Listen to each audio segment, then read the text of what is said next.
You're locked into the only podcast for Maine high school basketball. The biggest names, past and present. It's Big Time Hoops, the podcast, right now. All right, ladies and gentlemen, welcome to another round of Big Time Hoops, the podcast. And our guest tonight, you might not recognize his name, but you don't recognize who he is. Yeah, we got Matt McCluskey, but you guys might know him as TrophyMode. This guy's putting out the hottest mixtapes going right now, the hottest stuff on the street right now.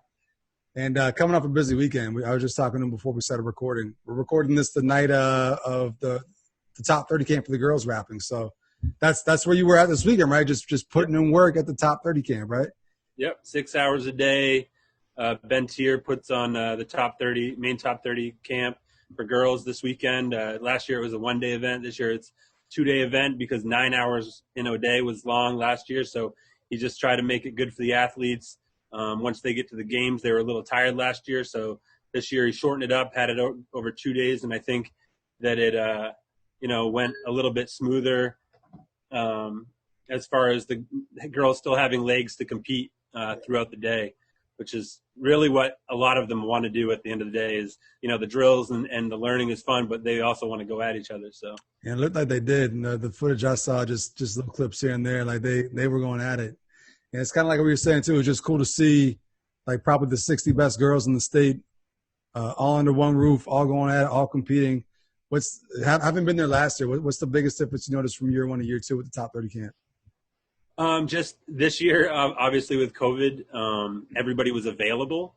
Last year, with the Firecrackers traveling a lot of the top girls weren't available, or they'd just been busy all summer. So it was just people wanted a break, or just were busy. And this year, unfortunately with the situation, it made it a fortunate thing for the camp where everybody had been sitting around waiting to play basketball, and this was one of the first chances for some of them to compete.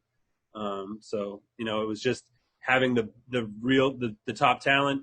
Ben also got to look at last year's group and make changes with that group. And just, having a shooting instructor this year instead of a ball handling instructor was a little bit different. But I think breaking it up and making it 2 6-hour sessions instead of a 9-hour session was a great change. And you definitely saw, a bigger energy boost throughout the day given that change that he made. Absolutely. So we're going to come back around to it at the end here. I want to start talking towards the end, just how you being around all these players, getting to see them play, get your insight on maybe who's under the radar right now, who stepped up this weekend. So we'll come back around to it. But I want to go back and tell your story. So we all know you as TrophyMode. Whoever follows you on social media, like I said, just putting out just really, really dope mixtapes of kids in Maine. But I'm curious, how did Matt McCluskey get to TrophyMode? So let's go back to the beginning. So I know because you told me, but for the folks that don't know, what's your backstory? Where are you from? Born in Holton, Maine, way up in the county like yourself. Went to Southern Aroostook High School, K-12 school, under one roof in Dyerbrook, Maine. Grew up right next to I-95 in Smyrna. Played basketball from fourth grade going forward. Made the tournament all 4 years in high school with Southern Aroostook, and Eastern Maine Finals was the furthest we went in '99. We had a great group, team that had 3,000-point scores on it.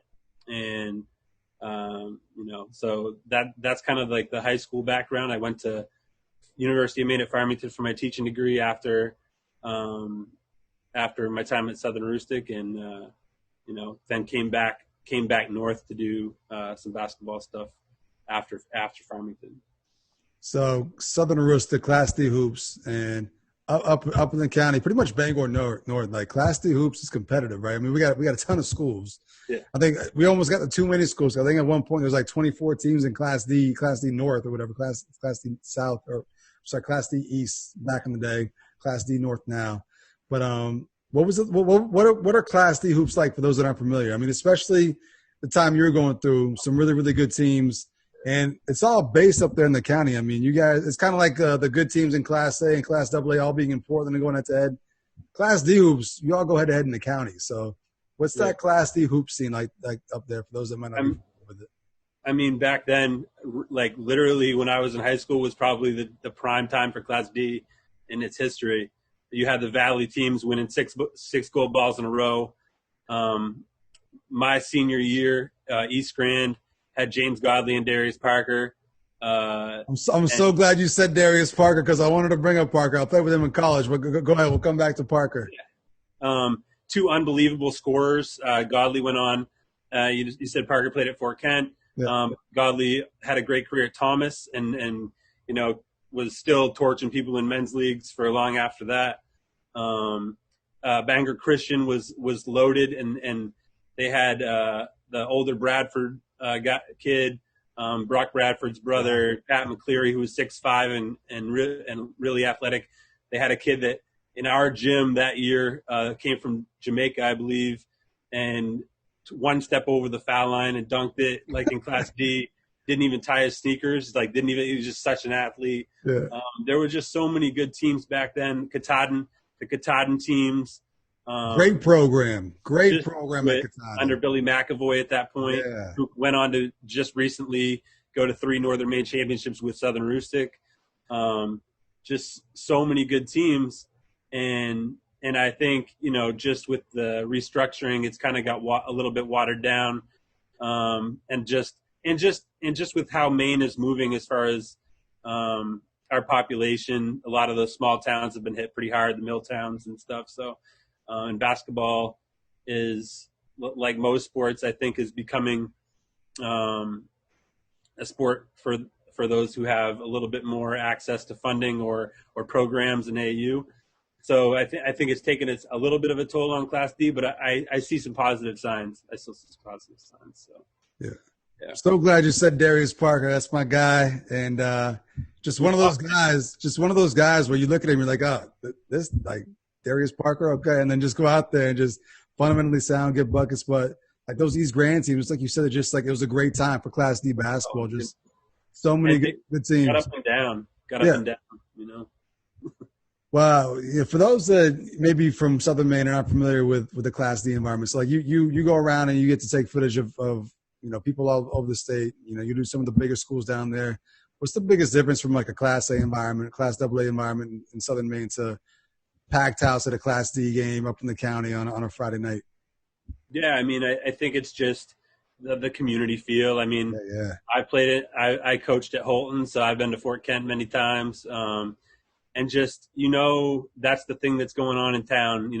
I live on Congress Street in Portland now, and it's not the only thing going on down here. And while there is community in some of the gyms here, when I still go home a few times a year and get to go to a game, I'm still going to see the same faces that I saw 20 years ago. And that, I don't think that that's as much the case down here. Just because people don't know every family. It's just a broader area with so many more people. So I think there is passion. Like you spoke to some of the Greeley kids, you spoke to the Gorham kids, those outlier towns or suburban towns around Portland that have good basketball traditions. They definitely have fans. They definitely can be loud. And they may get as many fans just because of the size of the town and the size of the gyms. But it's just a different feel, So I love being able to talk hoops with someone from the county because that's what I know. That's what I grew up on. So I'm just curious. There's got to be like some teams that were players you remember from back in the day. Because, I think that's where it all starts, being young, seeing these guys from the towns come through, going to the games, being like, oh, man, I can't wait to be that guy going to that town and playing in gyms and stuff like that. Do you remember like some guys growing up that you just remember seeing as a kid like, oh, my God, like I love basketball. I can't wait to get there myself. Oh, yeah, for sure. The 99 Holton team, when I was a freshman, that went 18-0, went on to lose to Camden Hills in the Eastern Maine Finals with Willie Sleeper, Frank DiStefano, Mike Weston, Jake Copperthwaite, Kyle Hipsley off the bench.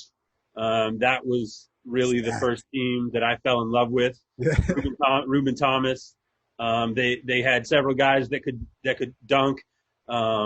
Willie was coming from Katahdin, where he was averaging about 30 a game through his first couple of years, and made All-State that year, even on a loaded Holton team.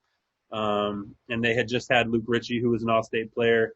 So I mean, that was really one of the first teams I fell in love with. But those Katahdin teams with Brandon McCarthy, Nick Cullen, the Robinson brothers, just so many, just fundamentally sound players on those teams.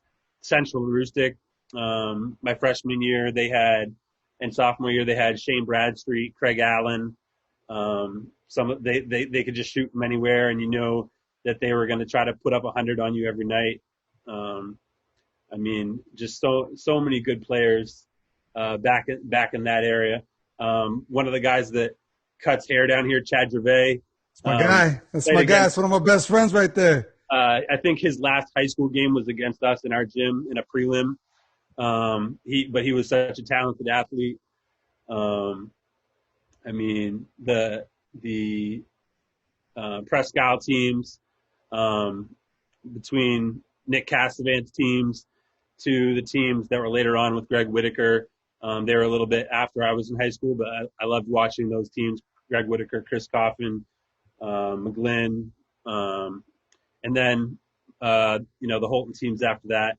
Mark Jacoby, one of my best friends, that his run to the state championship as a sophomore was one of the great times for me as a fan, having graduated high school, but still getting to go to all his games and follow him. So still to this day, Jacoby is like the best player that I've actually been on the court with, like in a game in high school basketball, like during my entire 4 years. Like it wasn't even close. I still compare every young kid that I see. Watching him play as a middle schooler, through his high school years, he's still the standard to me. If he hadn't had the ACL going into his senior year, I feel that he would have won Mr. Basketball at Bangor, and who I don't even know.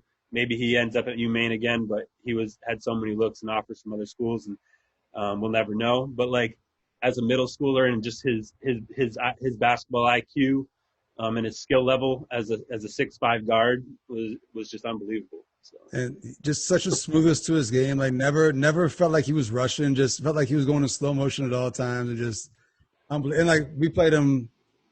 His last year in Holton was a sophomore year. Like he was a sophomore, and it's still like the best player I've ever been on the court against. Like, and then that they were stacked. That was the year they won states. Was a sophomore year, I think, and just I remember his freshman year. They were still in Class B his freshman year, and he went to Presque Isle, and Fred Bird and Kyle James were the two good guards. Mm-hmm. Presque Isle, and I remember Mark dropping 7 threes.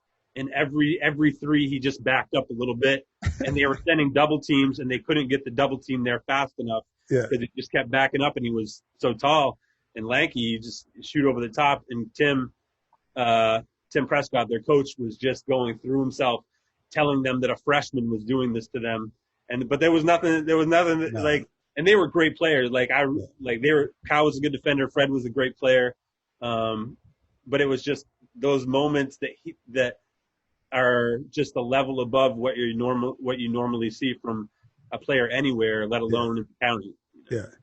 Yeah. I remember I started hearing about him in 7th grade, and I was like, how good can this kid be? And then I found out very, very quick how good he was. So. The first time I played against him, Jerry Adams, who was the coach at Holton that year, let him play at varsity as an 8th grader in the summer league. In the summer league, everybody in the county has their summer programs, and Mark was starting as an 8th grader for a very solid tournament level Holton team, and I was guarding him, and I was already friends with him at that time, but he was dropping threes right in my eye, and laughing about it. So as an 8th grader, and I was a senior in high school, so.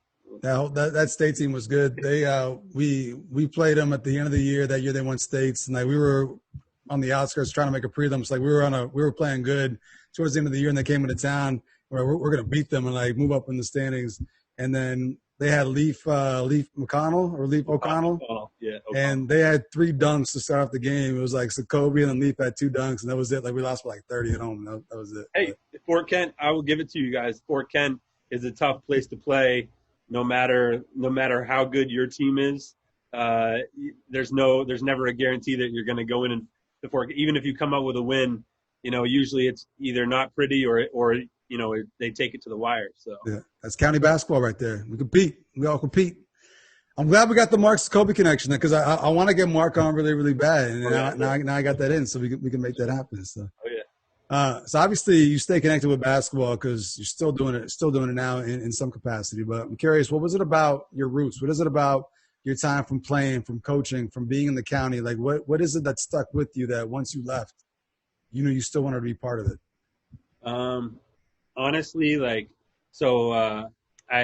when I first went home, I coached 2 years of middle school basketball at Southern Aroostook, where I had gone to school. The AD there, Murray Putnam, gave me the opportunity to coach right away.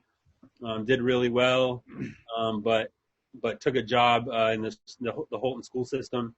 And Rob Moran had just got back into middle school coaching by his good friend Marty Bouchard, whose son Kyle was coming into 7th grade, and so Rob took a very talented 8th grade team and asked me to be his assistant coach there, and I jumped at the chance. Just to work with Rob because he's a great basketball mind, and I love him as a human being. So we coached middle school together for 2 years. Then Rob took the varsity position as Kyle entered high school, and I joined his staff at the high school level for 4 years. So I spent 6 years with Rob in the Holton school system, Holton coaching system, and I needed to go back to school to finish my teaching degree. And so I went back to Farmington in 2015 after Kyle graduated, and lived in Portland and commuted to Farmington to finish my degree and worked in the Portland school system. And when I moved down here, I didn't want to get right back into coaching because when I coach, I put everything I have into it. I put all my time into it, and I just wasn't in a position to do that right as soon as I moved to Portland, and I didn't have the connections that I had in the county. So I was just looking for an avenue to be connected with basketball, to be in the gym, but not necessarily be committed to all that time that you have to put in when you're coaching. Like, to me, especially coaching at the varsity level, it's a year-round position. Commitment right there. Some people might not feel that way, but I think the best programs and the best coaches, they're always thinking or always providing an opportunity or a pathway for their kids to get better. And I just didn't have that as soon as I moved to Portland. So the first night of the season, the high school season before this past one, I went to the Deering gym. They had a couple of good players, Ben Onek and Daryl Germain, and I just thought I'll just bring my camera. I'll film it, cut up the highlights on iMovie or something, and put them on make an Instagram, and put it up there and see what happens. And that was kind of just the start. It's just going to a gym and with my phone and cutting up some highlights because nobody was doing it. Right. And I'm a big fan of seeing the kids from all over the country watching other people's work and the mixtapes that are a huge thing, huge part of basketball culture now. And Maine kids didn't really have that. And also, like, I'm sure you felt like this in Fort Kent. You want to see all these kids from around the state when you're in the county that you're hearing about. You hear about this kid in Portland or Kennebunk or Augusta or whatever that's good, but like you don't like, and you might be able to catch a live stream once in a while, but you're busy. Like you're busy with your season or whatever you have going on. And it's tough to compare when you can't see the other kids. And I kind of wanted to give people an avenue to see just like what's out there and just for kids to be able to watch each other and cheer each other on through the videos. So I just want to go back to one thing real quick that you said about waiting until Kyle graduated before you decided to go back and get your finish up the school thing. Not a bad guy to kind of hang around and kind of attach your wagon to, right? You're waiting for that Kyle train to kind of go through before moving on, because another great basketball player from Holton right there. Yeah. Of course. Yeah. So I'm curious with this whole mixtape thing. So you hit on a lot of things, but I'm curious, Did you have any experience with it before, or was it just more so literally like, I'll figure it out. I got a Mac. I'll do iMovie and just edit some stuff up, or? Well, I would say the only experience that I had of it was that I had very little downtime coaching in the Holton school system. I was also the assistant varsity and JV soccer coach for Tim Tweedy in Holton, and did some baseball too for a couple of years. So sports sports can keep you busy in the county if you want it to. But I did get to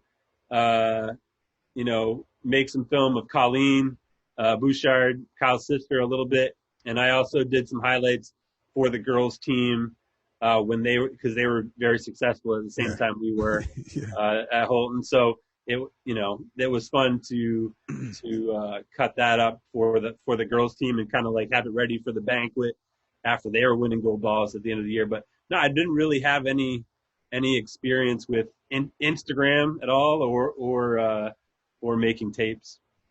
How quickly did it blow up? I know you got a good size fan base now. How quickly did it take off once you started putting stuff up?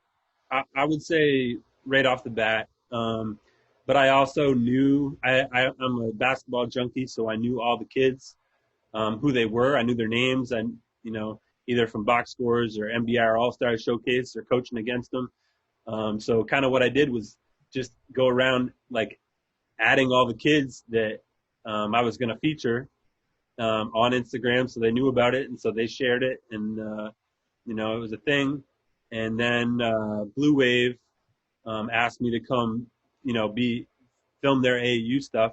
So I was on the road with them every weekend, which kind of got, made it a year-round thing.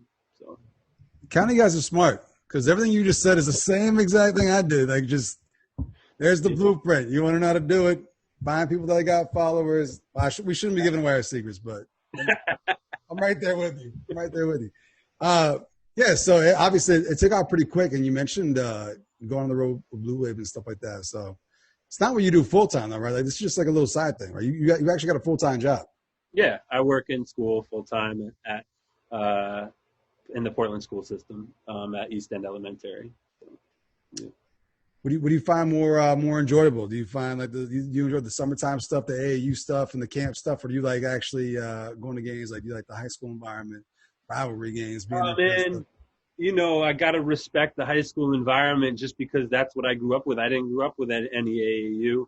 I definitely would have played, if anybody would have had me at the time. But, so I love that atmosphere. But I also, as a videographer, you got to love the AAU because I get like 3, 4, 5 games in a day. So that's a lot of highlights, and that's what you're kind of looking for when you're looking to make tapes of people.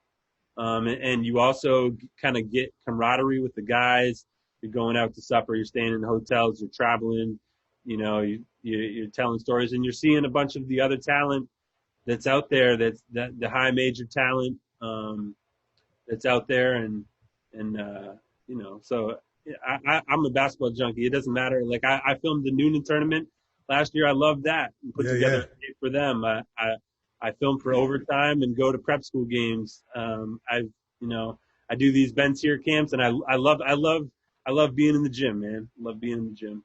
Absolutely. So it sounds like you're a worker. Like, you like to grind. You like to get better. From being a coach, putting in the time, to being a player, getting better. I'm guessing with this craft too, it's all about getting better, right? So how have you gotten better? Has the production value gotten better? Are you learning new things? Like, are you watching the people like, okay, I'm gonna take this? Are you taking things from different people? Like, it's a grind, and I'm guessing you're competitive with it too, right? Because I know I am. Like, to a degree. I mean, I know what you're saying. I follow basically every like major content creator for videos that's out there for basketball, and just other avenues that are doing some cool things with videos. But really, what it became for me was just putting together tapes for kids to show to college coaches. Yeah. And college coaches don't care about all the flash. They don't care about like the slow-mo and the long, like the high five, like the cool high fives and handshakes and stuff like that. I don't mind it. I love a kid that's showing passion or like doing something different. That that mixes it up for me. But I really became about putting together something that kids or AAU coaches or whoever could send to a college coach, or college coaches could watch it on whatever platform and say, and ask me questions about the kid.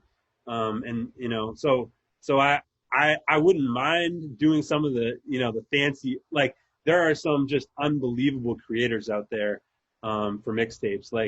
Like Loose Slam is one of my favorites. There's a guy named Sam with the Cam. There's a guy, Cool Mac, out of California that works with Sierra Canyon. I mean, some of these people just like they pull all-nighters. Like some on a 1 minute or a 30-second film people don't understand how much effort goes into that. Yeah. Let alone just like the clips that I do. And no, it's, I definitely want to take it to another level. I was just about to invest in a great camera and lens right before COVID hit, which was also the same time I shattered my leg and my ankle. So it was kind of a weird time. So I didn't miss any AAU because of COVID or my ankle and leg, but I also because I figured I was going to be away traveling in other states all summer, and I wanted the best camera to work with, as you say, upgrading your craft. But I just broke my leg and COVID hit, so we're here now, and so it may still be an investment down the road. But for right now, everything that you've seen has come on an iPhone or an iPad. So. I like that right there. I'm just curious because it's like I said, it's the hottest thing out. Like mixtapes are such a part of the culture now, and to be doing it here in Maine, like you're at the forefront of that. How many times you got kids DMing you like, "Hey, what do I got to do to get a TrophyMode mixtape?" It's not that bad, honestly. Yeah. I know just because I know most of the kids, and they basically know that it's coming. Like I'm trying to serve everybody and try to put everybody on. And there are kids that ask for like an individual clip. Like, did you get that highlight? And they will hit me up immediately. Like before I'm even home, like in the car, I'm on the way home. It's also part of the culture now, right? Yeah. But man, people make this generation out to be something I don't feel that it is. I honestly get so much respect and so much thanks that I think is very sincere from this generation. I feel like they get a bad rap to a degree. I work in schools. I work in the 4th and 5th grade, but I also am with all these high school kids all the time. And I can honestly say that the negative interactions or like the asks instead of approaching it different, in a bad way, like have all been very positive, so. So busy right now with the top 30 camp just getting done, right? And you just saw some players firsthand, them at their craft. Yeah, you've been at this for a while now, having played, coached, worked with individual players. What's the biggest difference you've seen just since when you graduated high school? So we're talking like a 20-year window. And I've talked to Ben about this, just like blown away by like the skills package kids have nowadays. Like I remember like when kids started Euro step, and it was like, wow, like this kid's got a Euro step. Like now everyone's got a Euro step, and there's so many different tricks that they got now. What's the biggest difference that you've seen from when you graduated to now in terms of like skill sets?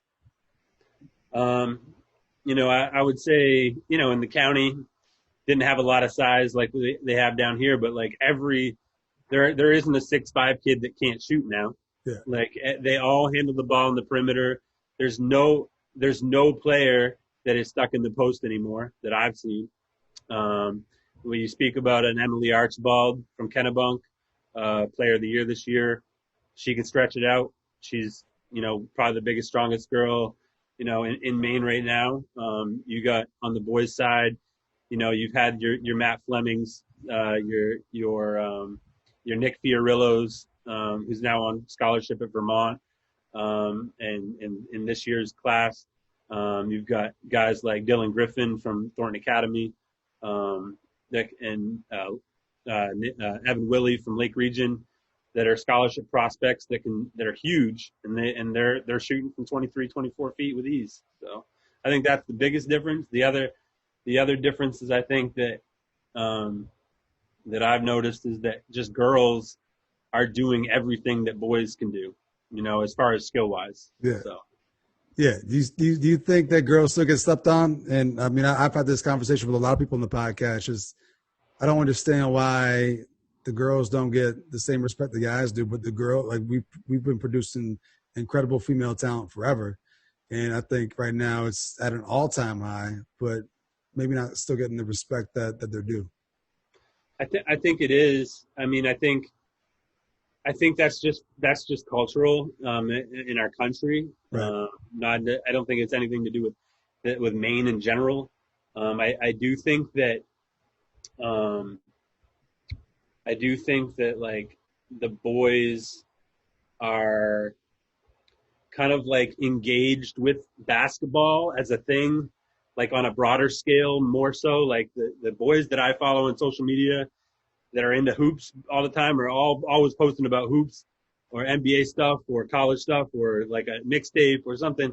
It's just part of like, and it's not, girls are basically, when they show up, like a lot of them, they're show up to hoop and they're ready to hoop. Like that's kind of their thing. And that there's a few outliers, but like it's not as much of, as far as like the projected culture is different from girls to guys, I guess.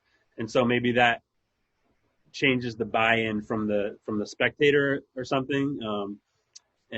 But there's like Anna DeWolf that you've had on, Mackenzie Holmes, some of the girls that are out there this year, Jemima Motima, Amanda Kabatu. I'll go watch those. I'll pay to watch any of those girls play anytime. Yeah.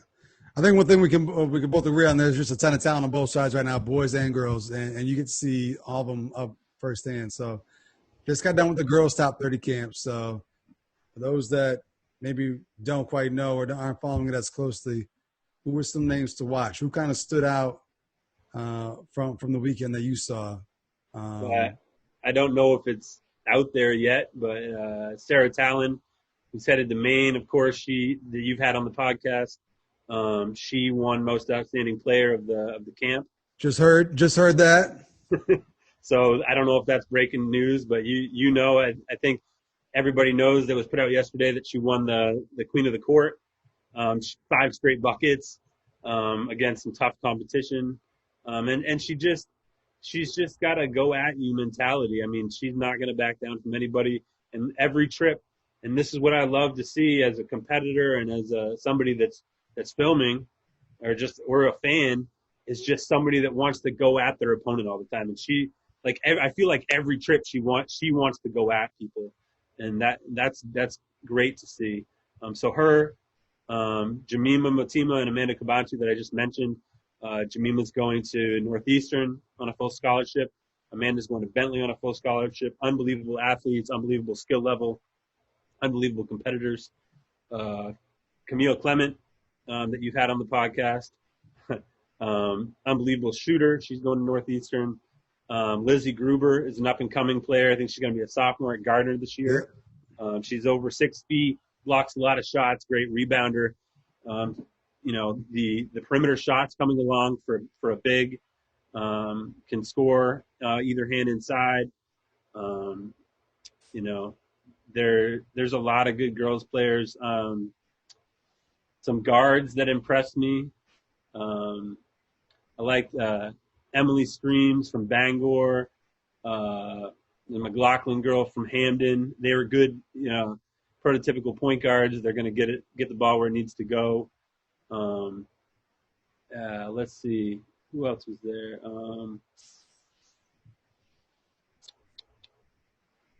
There's some good talent there from the county. You had Macy Beals from Central Aroostook, Maddie Russell from Southern Aroostook. Yep. Got a couple Prescott girls, Anna Gendreau and Faith Schoberg from Prescott. There's a lot of talent there, and they all competed really well. So. That's one thing I like about the top 30 camp, and it's kind of like something you'd mentioned where, growing up in the county or Western Maine or down east, you hear about these names from Southern Maine. Southern Maine is where the hoops are. It's where the ball players are. And we hear these names, we don't get to see them. This top 30 camp gets to throw them all in the mix, and they'll get to go head to head. And not only do the girls from up north or from Eastern or Western Maine get to go measure up themselves against the girls from Southern Maine, but they get to also make a name for themselves. And it's good to see, like we talked about before. It's good to see what Ben's doing with the top 30 camp and just giving everyone a chance to get that exposure, get their name out, and competing from what it sounds like from what you were describing. Just a really good competitive weekend all around. Yeah. I mean, I think he brings in professional coaches. He had Mike Dunn this year. He had Tyler Relf there and George Milo there, who are professional trained NBA players and WNBA players. And so he's bringing in these people that have the most expertise on the planet to talk to these Maine kids, and hopefully they soak it in. And just Maine kids, I think, are competitive, but Ben is really just like, he knows how to relate to kids, and he knows how to push them up a level, makes them want to do it even more. I think most of them are competitive or they wouldn't be good anyways, but he takes it up a notch. Just his personality, and just he gets people to buy into like making our state, like we're all doing it for our state and to make basketball a better product here. So. Absolutely. And girls are this weekend, boys are next weekend. So I'm going to ask you some same questions here. Maybe some guys, you've been to a couple AAU tournaments this summer, so you've seen some of the guys in action. You followed them all year last year. Who are some guys, some names maybe look out for at the camp next weekend or going into next season? Who are some guys that you'll go out and make a bold statement to watch out for these guys? Yeah, I don't have the list. I think I know most of the names that would have got an invite. I've seen some of the, who he's put out that's coming to the camp. But I would say Peyton Jones and Dylan Griffin from Thornton Academy, they were in the AA state game this year as juniors. They'll both be back. That probably the best talent-wise tandem in the state going into next year. John Shea, who went to Edward Little, who won the state game this year, big man. Just Dylan and John are just loads to handle inside. You've got Andrew Swez from Bangor, 6'6", can handle the ball, shoot the ball, works with Matt McKenzie from Results, who does a phenomenal job with all his clients that he works with. I just want to shout out Andrew real quick. I had him on the pod. We recorded it this past week, so the Andrew podcast is coming soon. But that's nice. My guy right there now. Andrew's my guy, man. I'm a little upset with you though, because you put out the Andrew mixtape, right? You put out the saying he's next up. I literally had a graphic ready to go for we got next Wednesday for Drew, and you put out the mix like the day after or the day before I was about to post. I was like, shit, now I gotta wait. Honestly, that could happen anytime, because I do mixtapes like when I can. Yeah, I just have time, and I probably have 300 mixtapes that need to be made. Like I'm not even joking. I have probably 15,000 clips that haven't been put out yet. Yeah. So I mean you may like I'm trying to beat you to it. Think about putting out next up. You just get it out there as soon as possible. I'm not holding on to it no more. I'm gonna put it out there right away. But Andrew's definitely up next, right? He's a great kid. He's a workaholic. He listens. I can tell when he works with Matt at Results that he adds stuff to his game all the time. I love what Matt does with kids. And he plays in a great program at Bangor right now, who I think pushes kids and really gets, when there's a kid that has a skill level, they put them in the right position to succeed. So shout out to the Bangor program right now. Got some good Husson blood in there right now. Andrew, he's got a skill package that if he continues to grow, he's a for sure scholarship type kid. So Wyatt Hathaway at Levitt, one of the best scorers in the state, works really hard. There's so many kids in the state of Maine that are just putting a lot of work in right now. So. What are you most excited? TJ Hennigan from Hamden too. Yeah, another one. He's a kid that's going to be a junior next year. Big kid. I think he's actually he played out of state last weekend for a team out of New Hampshire. The house we built that has produced some great scholarship talent. And we just lost our two top-rated kids to prep schools, Dom Campbell and Brady Cummins, who now will have to travel to film them. I saw them 2 weekends ago playing in New Hampshire for Middlesex Magic for Coach Mike Crotty, who was Pat Connaughton's coach, who plays for the Milwaukee Bucks. So that just does another program, probably in the Northeast, as far as fundamentals, and doesn't work with maybe the top athletes, but gets the most out of the kids in their program and sends them to great academic basketball institutions. So. And then you just put out that mix with like the 7th grade team with that 8th grade team. Oh my goodness! Like an NBA team out there. I'm not. We just talked about Sokobe, the Cooper Flag kid from Newport. His mom played for Maine. I think his dad played a little bit of college basketball as well. Big guy. This kid Cooper Flag, dunking, going into his 8th grade year now. Hopefully he has an 8th grade season. But coached by Andy Bedard, former UMaine legend, also has a son on the team. Also the Husson football coach's kid is on the team. Just new addition to the team, and some other great cerebral players. They played in the Nike Middle School League this past summer, and did really well. Made it to the championship game in their division. But this kid, I don't want to put too much on, too much pressure on. But this kid, if he continues to work, he's going to be one that people are going to travel from other towns to go see. Like no doubt in my mind. So I'm guessing those are the kids we wait for. If you're a hoops junkie, you wait for those guys that you need to go see this kid play. Yeah. So looking ahead, just based on the names you just said, Maine basketball heading in the right direction, right? Oh yeah. Oh, for sure. I mean, I think, growing up, I think there were a lot of people that had a sustained run coaching, whether it was in the youth leagues or the middle school teams or the high school teams. You had a lot of legends. You had a lot of guys that had been around and knew the game. And now you're getting some of these former D1 athletes or D2, D3, what have you, and can pass that knowledge on to their kids. Yeah. And that's you have a Mackenzie Holmes is a situation like that, and many other players. Peyton Jones, who I mentioned from Thornton, his dad Ramon Jones played at UMaine. You have a lot more of as we go through time, we have more female athletes and more male athletes who then can pass on that higher level of knowledge to their kids. And if their kids are want it and they're love the sport, it's only going to benefit them, and you're going to see a higher caliber of athlete just because of the level of knowledge. Yeah, I'm excited. I can't wait for this winter. When I had Andrew on, I was telling him I live right here in Bangor, and I get Hamden, Brewer, and Bangor games.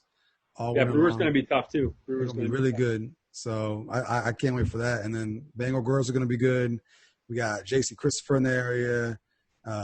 Just all kinds of really good basketball. So I can't wait for things to get back to normal, hopefully, and just be able to check that out this winter. JC was another that had a good showing at it. Didn't mention her earlier, but she had a great showing this weekend as well.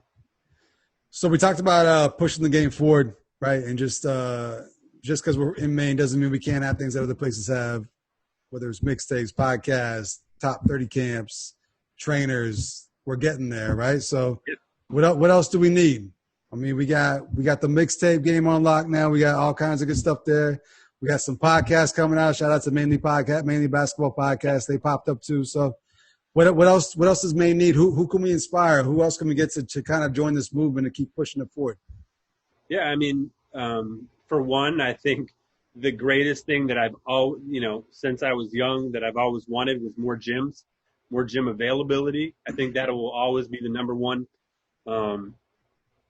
thing in Maine, especially since we're a cold weather state, is just having access for kids to play. I mean, I train a couple kids here in Portland, and it is crazy trying to find gym time, even in Portland, which has probably the most gyms in the state within 15 minutes.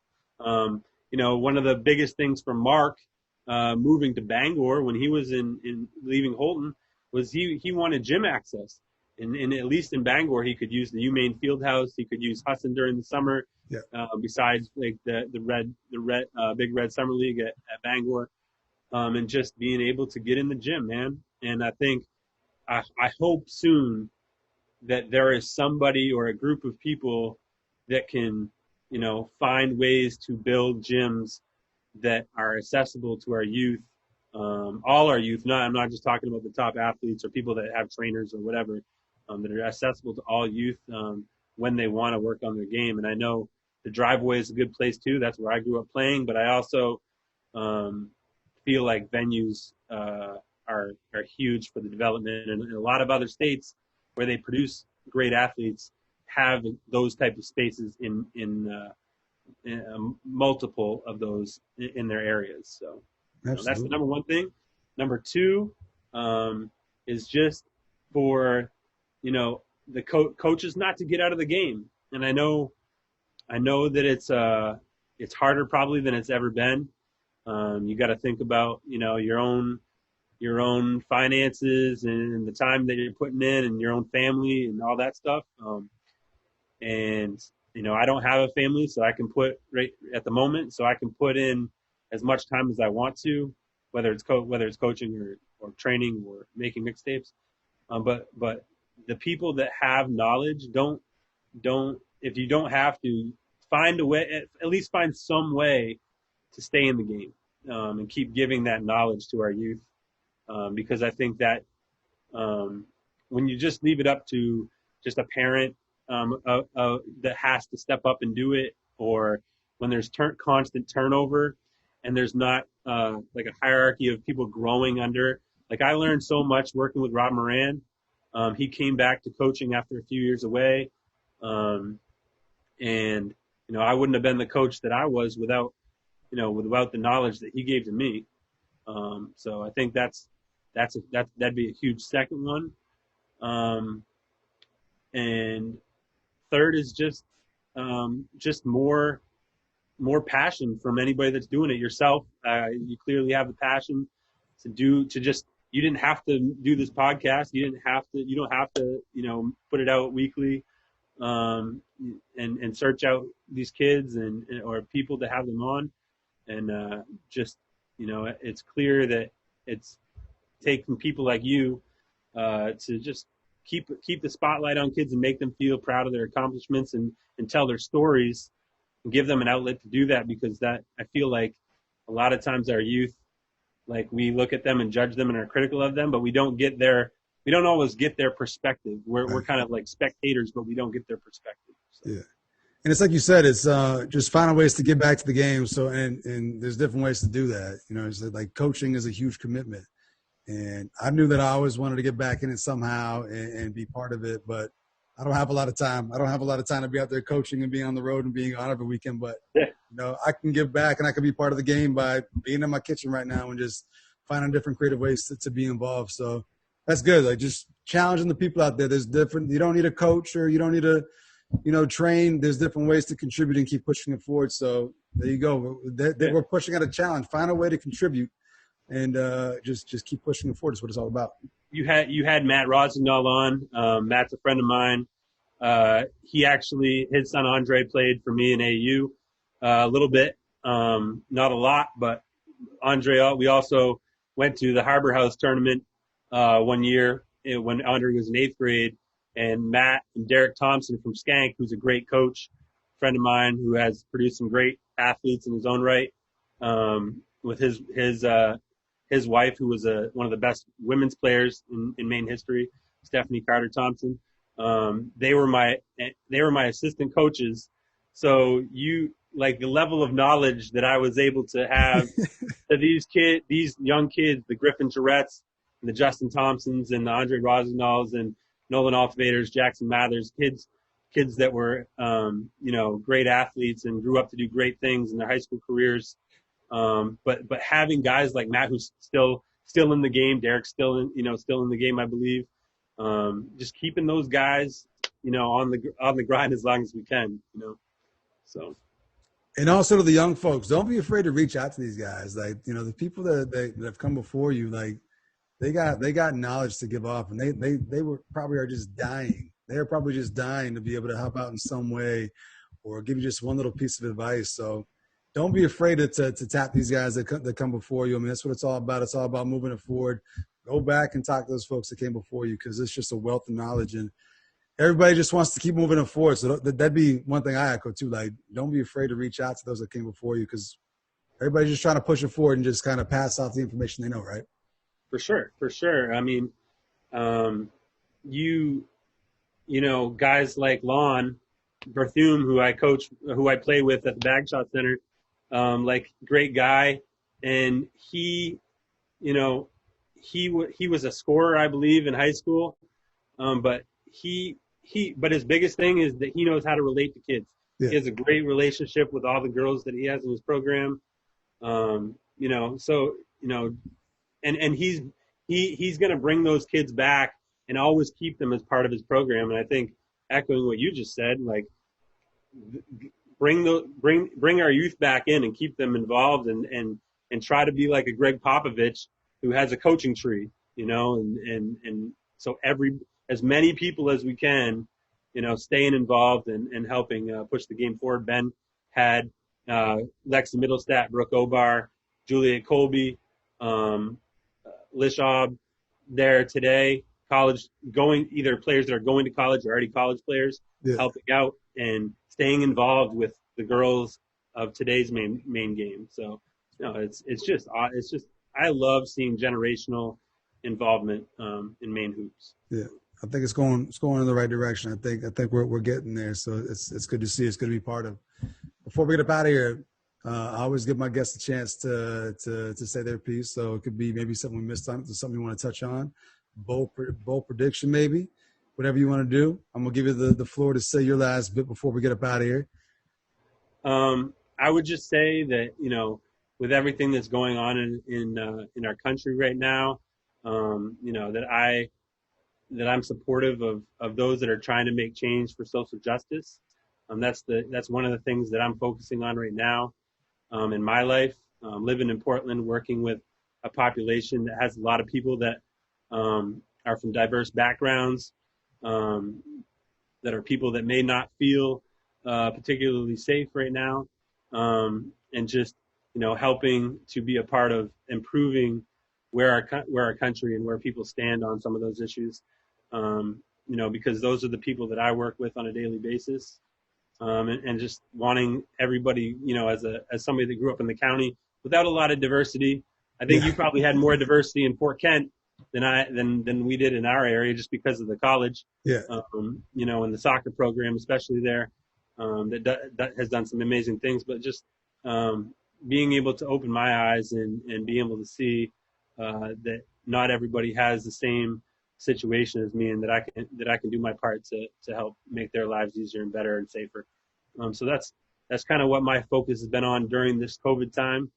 I'm okay personally, so looking out for other people, and I hope that everybody can do what they can do, whether it's little or small, the littlest thing, just preaching kindness, doing the things that maybe you already do for people, and just keep looking out for each other. So that's my piece, All right. I like it. That's the most deep last end of the episode message or segment we've had right there. So that's good though. And I'm gonna put you in the spot real quick before we get up out of here. MVP of the top 30 camp next week for the boys is gonna be. Ooh, oh man, you're gonna make me hurt some feelings like that. Yeah. Oh, MVP of the top 30 camp next week. Now I'll give you mine afterwards. Man,